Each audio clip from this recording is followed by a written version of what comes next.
Debate లో join కాబోతున్నారు. Very good morning అండి అందరికి. ఫస్ట్ రమేష్ గారు గుడ్ మార్నింగ్ అండి, wish you happy new year.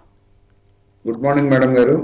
ASHA గారు, మీకు ఐ న్యూస్ ప్రేక్షకులకు అలాగే ప్యానెల్లో ఉన్న సభ్యులందరికీ కూడా ముందుగా నూతన సంవత్సర శుభాకాంక్షలు తెలియజేస్తూ మీ అందరికీ కూడా వెరీ గుడ్ మార్నింగ్ అండి.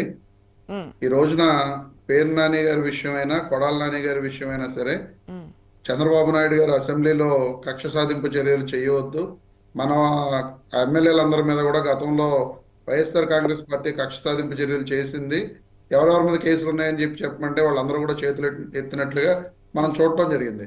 కానీ వాళ్ళందరిలో కూడా ఎటువంటి కేసులు ఉన్నాయనేది ఇక్కడ ఎవరెవరికి కూడా మనకు కూడా క్లారిటీ లేని పరిస్థితి. ఎందుకంటే ధర్నాలు చేసిన కేసులు ఉండొచ్చు, లేకపోతే వీళ్ళు ప్రొటెస్టులు చేసినప్పుడు కానీ, లేకపోతే నిరసన దీక్షలు చేసినప్పుడు కానీ, లేకపోతే రోడ్లు బ్లాక్ చేసినప్పుడు కానీ, ఇలాంటి కేసులు ఏవైనా గత ప్రభుత్వంలో కొంతమంది ఎమ్మెల్యేస్ మీద అప్పుడు ప్రజా ఉద్యమాలు చేసినప్పుడు కానీ అలాంటి కేసులు ఉండి ఉంటాయి తప్ప వైఎస్ఆర్ కాంగ్రెస్ పార్టీ ప్రభుత్వంలో ఎమ్మెల్యేల మీద ఎవరి మీద కేసులు పెట్టి వాళ్ళు తప్పు చేసిన అచ్చెన్నాయుడు గారు కానీ, లేకపోతే కొల్లు రవీంద్ర గారు కానీ, వీళ్ళ మీద వాళ్ళు ఆ రోజున కొల్లు రవీంద్ర గారు మర్డర్ కేసులో ఆయన పేరు ఉండటం జరిగింది.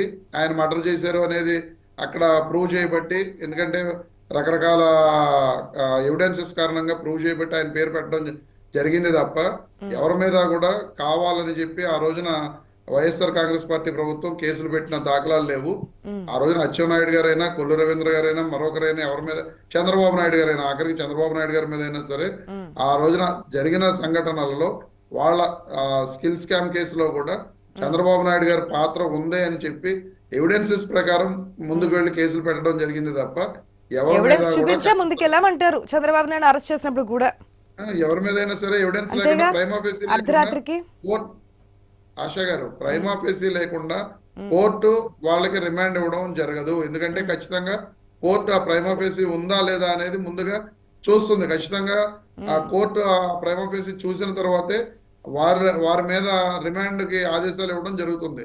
ఖచ్చితంగా కోర్టులో ఆ రోజున వీళ్ళందరి విషయాల్లో కూడా రిమాండ్ ఇచ్చిన విషయం మీ అందరికీ తెలుసు.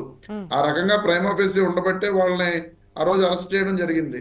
ఈ రోజున నందిగం సురేష్ గారి విషయం ఉంది, అందులో ప్రైమా ఫేసీ ఉందని చెప్పి కోర్టు భావించింది కాబట్టి ఆ రోజున ఆయన అరెస్ట్ చేయడం జరిగింది. ఈ రోజున పేరు నాని గారి విషయం మీరు అంగీకరిస్తున్నారా? నందిగం సురేష్ విషయంలో కరెక్టే అనేది అది ఏంటి అనేది ప్రూవ్ చేయవలసిన బాధ్యత. ఎందుకంటే రేపు పొద్దున కోర్టులో వాదోపవాదాలు జరిగిన తర్వాత, ఎందుకంటే అక్కడ ఆయన ఇప్పుడు ఆయన రిమాండ్ విధించారంటే తప్పు చేసినట్టే టీడీపీ అని మీరు అంటున్నారు. నందిగం సురేష్ విషయంలో జరిగింది వాస్తవమే అంటారా స్ట్రైట్ గా? అదే చెప్తున్నా. టీడీపీ పార్టీ ఆఫీస్ మీద దాడి కేసులో ఆయన ప్రోద్బలం ఉంది అనేది ప్రైమా ఫేసీగా, ఎందుకంటే ఆ ఫోను ద్వారా ఆయన మాట్లాడారు అనేది వాళ్ళు అక్కడ ఎస్టాబ్లిష్ చేశారు అనేది నాకున్న సమాచారం. నిజంగా ఫోన్ల ద్వారా ఆయన మాట్లాడి ఉంటే తప్పే కాబట్టి కోర్టు కూడా అభిప్రాయపడి ఉండి రిమాండ్ ఇచ్చి ఉండొచ్చు. కానీ మీ అధ్యక్షుడు మాత్రం ఆ విధంగా చెప్పలేదే, అన్యాయంగా చేస్తున్నారు, ఇంకెన్నాళ్ళు ఉంటుంది మీ గవర్నమెంట్ అని చెప్పి చెప్తున్నారు కదా ఆ రోజు పరామర్శించి బయటకు వచ్చినప్పుడు. కోర్టు వారు నమ్మారు కాబట్టి ఆ రోజున రిమాండ్ ఇవ్వడం జరిగింది. కానీ ఇక వైఎస్ఆర్ కాంగ్రెస్ పార్టీ ప్రభుత్వం ఏదో కక్ష సాధింపు చర్యలు చేపట్టినట్లుగా నేను ఒకటి అడుగుతున్నా, కోర్టు భావించింది అంటే రిమాండ్, మీరే అన్నారు రిమాండ్ విధించింది అంటే గనక దాంట్లో వాస్తవం లేకపోతే కనుక కోర్టు రిమాండ్ విధించదు అని చెప్పి నందిగం సురేష్ విషయంలో మీరే చెప్తున్నారు. మరి మీ అధినేత మాత్రం బయటకు వచ్చి ఎందుకు ఈ విధంగా, మీరే అధికారంలో ఉంటారా, మీ చేతిలో ఉంటుంది అనుకుంటున్నారు అధికారం, ఎన్నా చేస్తారు ఈ విధంగా అని చెప్పి పాయింట్అవుట్ చేస్తున్నారు. కక్ష సాధింపులు పాల్పడి అరెస్టులు చేస్తున్నారు అని చెప్పి. ఆశా గారు, దాన్ని మీరు నన్ను కంటిన్యూ చేయనివ్వట్లేదు. ఒక్క విషయంలోనే మీరు చెప్తున్నారు. కానీ ఆయన్ని దాన్ని ఏమంటారు, మర్డర్ కేసు విషయంలో కూడా, మరియమ్మ గారి మర్డర్ కేసు విషయంలో కూడా అరెస్ట్ చేయడం, ఒక కేసు మీద ఆయన అరెస్ట్ చేయాలి, 2 కేసుల్లో 3 కేసుల్లో అరెస్ట్ చేసి ఈ రోజుకి రిమాండ్ లో ఉంచిన పరిస్థితులు. ఇది కక్ష సాధింపు చర్య అని చెప్పి మేము చెప్తున్నాం. ఎందుకంటే మీరే అంటున్నారు రిమాండ్ అంటేనే ప్రైమా ఫేసీ ఉంటుంది, దాని ప్రకారమే కోర్టు కూడా అన్ని చూసుకునే కదా పూర్వపరాలు ఏంటి ఇరుపక్క వాదనలు కూడా విన్న తర్వాతే కదా జడ్జిమెంట్ ఇచ్చేది. మీరే చెప్తున్నారు రిమాండ్ విధించారు. ఎందుకంటే చంద్రబాబు నాయుడు విషయంలో మీరు ప్రస్తావించారు కాబట్టి మన టాపిక్ పక్కకైనా సరే కేసుల గురించే మాట్లాడుతున్నాం కాబట్టి దీన్ని తీసుకున్నాము.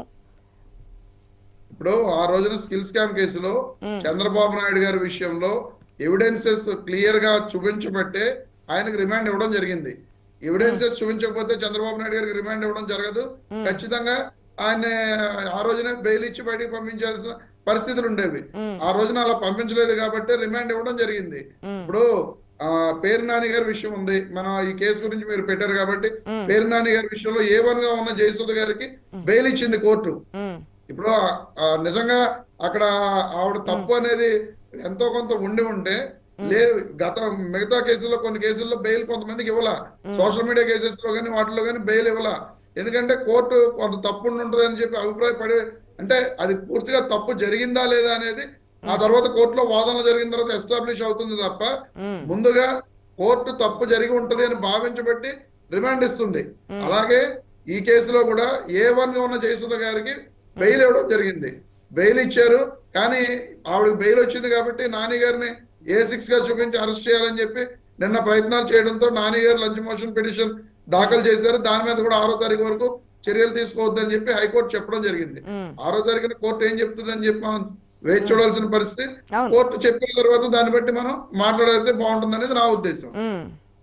ఓకే, మీరే అంటుంటారు కదా ప్రతిసారి విచారణ చేస్తున్నప్పుడు ఎందుకు చంద్రబాబు నాయుడు కేసు చూసుకున్నా సరే ఆయన ఎన్నో నిందితులు మీ అందరికీ తెలిసిన విషయమే. కానీ ఏం జరిగింది అనేది విచారణ జరుగుతున్నప్పుడు అన్ని బయటకు వస్తుంటే ఒక్కొక్కరు ఏ పొజిషన్ లో ఉన్నారు, ఏ విధంగా సహకరించారు, ఏంటి వాట్ ఈస్ వాట్ అనేది బయటకు వస్తుంది. ఓకే, పేరు నాని కూడా చెప్పున్నారు, కొడాలి నాని గురించి కూడా క్లారిటీ ఇచ్చేసేయండి.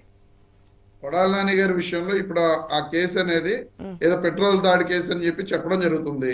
ఇప్పుడు ఎవరి మీదకో వెళ్ళి దాడి చేయమని చెప్పి కొడాలి నాని గారు చెబుతారని చెప్పి నేను అనుకోను. ఎందుకంటే ఇప్పుడు లోకల్లో ఉన్న ప్రాబ్లమ్స్ లేదా లోకల్లో ఉన్న జరిగిన ఘర్షణల్లో ఆ దాడి జరిగి ఉంటది తప్ప కొడాలి నాని గారి ప్రోత్సాహంతో ఆ దాడి జరిగి ఉంటుంది అనేది పచ్చి అబద్ధం. ఎందుకంటే ఇప్పుడు ఇంతకుముందు కూడా పేరు నాని గారి ఈ రేషన్ బియ్యం విషయంలో కూడా పేరు నాని గారి సింప్లిసిటీ నేచర్ తెలిసిన వాళ్ళు కానీ, పేరు నాని గారి వైవిధ్యం తెలిసిన వాళ్ళు కానీ, ఆయన గురించి తెలిసిన వాళ్ళు ఎవరో కూడా పేరు నాని గారు రేషన్ బియ్యం, ఎందుకంటే మా జిల్లా ఇన్ఛార్జ్ మంత్రిగా గతంలో ఆయన పనిచేసి ఉన్నారు. మా జిల్లా ఇన్ఛార్జ్ మంత్రిగా పనిచేసినప్పుడు ఆయనతో నాకు సత్సంబంధాలు ఉన్నాయి, ఆయనతో నేను బాగా కలిసిమెలిసి తిరిగి ఉన్నాను కాబట్టి ఆయన విషయంలో క్లియర్ గా నేను చెప్తున్నా. ఎందుకంటే ఆయనది ఆ మైండ్ సెట్ అనేది ఎప్పుడు నేను చూడలేదు. ఆయన ఎప్పుడూ కూడా ఈ రకంగా రేషన్ బియ్యం అమ్ముకునే మనస్తత్వాలు కానీ లేదా ఎక్కడన్నా అవినీతి చేయాలి, ఫ్రాడ్ చేయాలి అనే ఉద్దేశం అనేది ఆయనకి ఎప్పుడూ కూడా మేము ఎన్నో పనుల మీద ఆయన దగ్గరికి వెళ్ళడం జరిగింది. ఎప్పుడూ కూడా అలాంటి నేచర్ అనేది, ఎందుకంటే ఆయనతో మాట్లాడుతుంటాం, ఆయన కింద ఉన్న పిఎల్తో కానీ ఓఎస్టీలతో కానీ ఆ రోజు ఆయన మా జిల్లా ఇన్ఛార్జ్ మంత్రిగా ఉన్నారు. ఎవరో ఒకళ్ళు అక్కడ ఇలా అవినీతి అనేది ఎక్కడో ఒక చోట బయటపడే తత్వం ఉంటది. కానీ ఆయన దగ్గర ఓఎస్టీలు కానీ పిఎల్ గా పనిచేసిన వాళ్ళ దగ్గర కానీ ఆయన దగ్గర కానీ ఎప్పుడూ కూడా మేము అలాంటి అవినీతి కార్యక్రమాలను చూడలేదు. ఎస్పెషల్లీ నేను, ఎందుకంటే చాలా విషయాల్లో మా జిల్లా ఇన్ఛార్జ్ మంత్రిగా ఉండగా మా కాన్స్టిట్యున్సీ వ్యవహారాల్లో కానీ వాటిలో కానీ ఆయన దగ్గరికి వెళ్ళడం జరిగింది.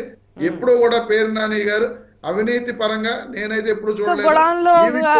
ఇవన్నీ కూడా ఎస్టిమేషన్స్ రాంగ్ రావడము, బస్తాల్లో తక్కువ ఉండడము, వేలల్లో బస్తాలు తేడడం, ఇవన్నీ కూడా కేవలం వెయిటింగ్ మిషన్ తప్పే అంటారు, లేదంటే ఎలకలో ఇంకేదైనా ఏదైనా తప్ప ఇన్ని వేల బస్తాలు పక్కదారి పట్టడం, అది కూడా కూటమి ప్రభుత్వం వచ్చింది అది గమనించడం. మీ గవర్నమెంట్ లో ఉన్నప్పుడు ఎవరు ఏం గమనించలేదు. ప్రభుత్వం మారిన తర్వాత ఏమైందో ఎందుకు